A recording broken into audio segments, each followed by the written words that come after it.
So I think it's real important for our kids to make a connection from what they do now to what they're going to do in 10 or 15 years. We know that STEM jobs are going to be what's out there when the kids graduate from college.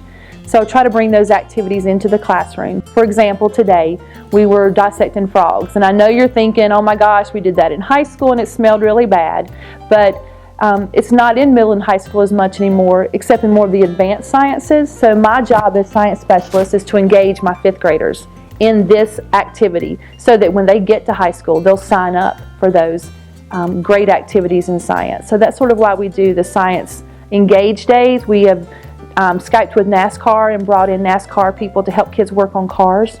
We've Skyped with the space station when we studied the Earth and Moon. So K-5, I think it's important to reach outside and bring people in because we can't always afford to go there.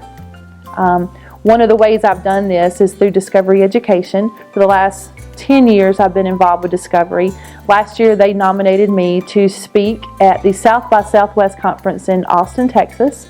I'm excited to go and represent Durham Public Schools. I think it's going to be great.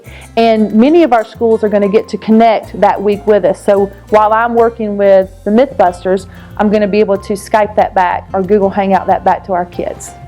So with the 30 elementary schools that I'm working with, I try to bring a Skype or a Google Hangout in every week to every school, which means we have Skyped with the Mythbusters, Reed Timmer, Bill Nye, weathermen, NASA. We were Skyping with the space station last year, the Yellowstone National Park.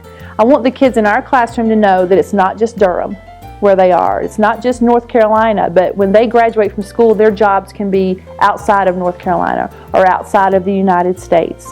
I feel like social media is a way for us to get Durham Public Schools out, and so people can understand what's happening here in our schools and how great we are.